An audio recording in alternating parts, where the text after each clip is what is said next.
Hello, I'm Dan Williams, the Media Relations Director for the City of Cleveland, and this is the bottom line up front. Today I want to discuss with you the third in our series on cold weather. This week's episode will talk about what to do if the power goes out due to severe weather.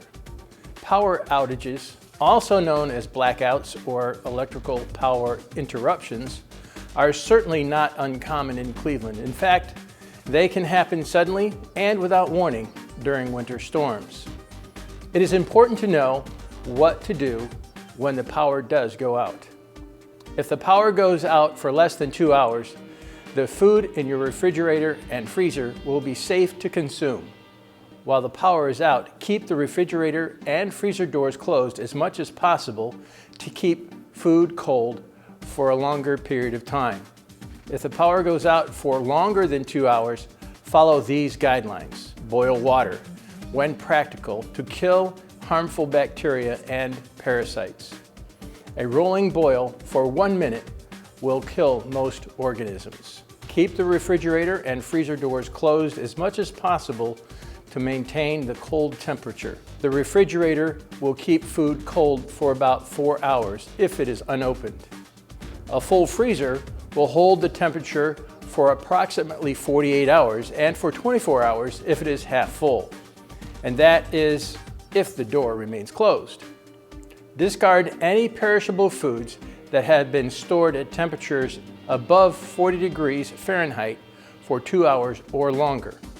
In Cleveland, winter storms can be serious.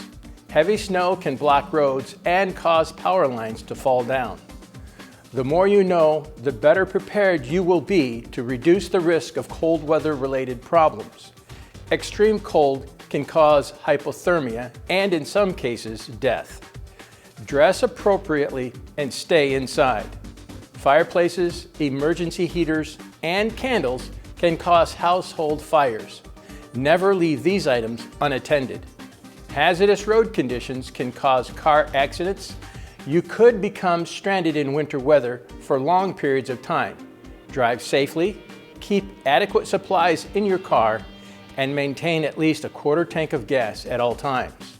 Babies less than 1 year old should never sleep in a cold room because they lose body heat faster than adults. Older adults often make less body heat because of slower metabolism and less physical activity. So if you are at an at-risk age range, check the temperature in your home often during severely cold weather and dress appropriately. Check on older friends and neighbors frequently to ensure that their homes are adequately heated and they have sufficient food and supplies. During emergencies, such as winter storms, the use of other sources of fuel to produce heat can cause carbon monoxide to build up in a home. So safeguard yourself and those you love by knowing the most common symptoms of carbon monoxide poisoning. They are headache, dizziness, weakness, nausea, vomiting, chest pain, and confusion. The bottom line, if the power goes out for less than 2 hours, the food in your refrigerator and freezer will be safe to consume. If power is out longer than 2 hours, boil your water and discard any perishable food that has been stored at temperatures above 40 degrees Fahrenheit for 2 hours or longer. If you are in an at-risk age group, check your home's temperature often, and if you have an infant, make sure they stay warm. Babies lose body heat faster than adults. If you use heat-generating equipment, fireplaces, emergency heaters, and candles, do not leave them unattended because they can cause a household fire. If you must travel, drive safely. Keep extra supplies in your car and be sure to keep at least a quarter tank of fuel in your car at all times. Dress in layers and be aware of the symptoms of hypothermia and the signs of carbon monoxide poisoning. I'm Dan Williams, and this has been The Bottom Line Up Front.